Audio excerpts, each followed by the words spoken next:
दरवाजे इसलिए बंद होते हैं क्योंकि उनके पीछे कोई इंतजार कर रहा होता है। जब आर्यन की आंख खुली तो चारों तरफ घुप अंधेरा था। जमीन ठंडी थी और हवा में कुछ सड़ने की बदबू तैर रही थी। उसे याद नहीं था कि वो यहाँ कैसे पहुंचा, मगर जिस ट्रेन से वो भागा था वो फिर से उसके सामने खड़ी थी। Train number 666। इस बार वो ट्रेन शांत नहीं थी, वो सांस ले रही थी, जैसे हर डिब्बा, हर पहिया किसी मृत शरीर की तरह धड़क रहा हो।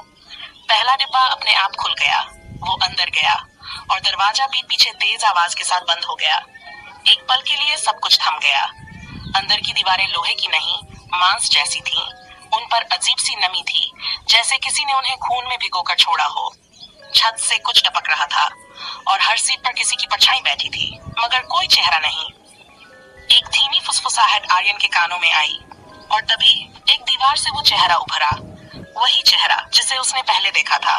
बूढ़ी औरत। उसकी आंखें अब भी पत्थर जैसी थीं, मगर उसकी मुस्कान बदली हुई थी। वो मुस्कुरा रही थी, जैसे उसे पहले से पता हो कि आर्यन अब कभी नहीं लौटेगा। हर बार की तरह वो कुछ नहीं बोली, मगर उसकी आंखें कह रही थी, अब तू भी इसी का हिस्सा बन गया है। ट्रेन हिली। अगला डिब्बा खुला। एक पुरानी क्लासरूम जैसी जगह, दीवारों पर बच्चों की उंगलियों के निशान। बोर्ड पर खून से लिखा था, हम लौटे नहीं, तुम भी नहीं लौटोगे। कुर्सियों पर बैठे थे छोटे छोटे बच्चे, बिल्कुल चुप, बिना आंखों के, बिना मुंह के। और फिर अचानक सबने आर्यन की तरफ देखा। एक बच्चे की गर्दन पूरी तरह पीछे मुड़ी हुई थी, उसकी खाली आंखों से खून टपक रहा था। आर्यन भागा। वो अगले डिब्बे में पहुंचा। वहां एक चेहरा बैठा था, पीठ उसकी तरफ, वही कद, वही कपड़े। मयंक। वो पास गया। चेहरा घूमा, मगर वो मयंक नहीं था। उसके चेहरे की खाल ढीली पड़ी थी, आंखों के अंदर सिर्फ काली गहराई और होठों से एक जली हुई सीटी जैसी आवाज निकली। एक पल को आर्यन पीछे हटा, मगर तब तक वो चीज उठ खड़ी हुई। अब उसकी आवाज बदल चुकी थी। कहने को तो वो मयंक था, मगर उसके अंदर कुछ और था, कुछ जो इस ट्रेन का था। आर्यन भागना चाहता था, लेकिन ट्रेन के हर दरवाजे अब दीवार बन चुके थे।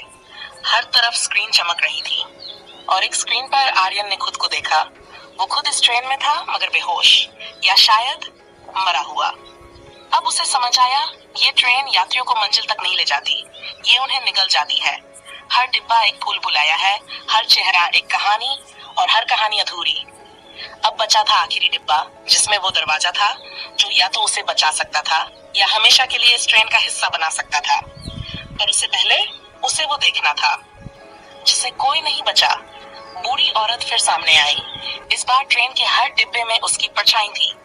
उसके चेहरे पर अब मुस्कान नहीं थी, बल्कि एक ऐसा सन्नाटा था जो आर्यन के नाम का इंतजार कर रहा था।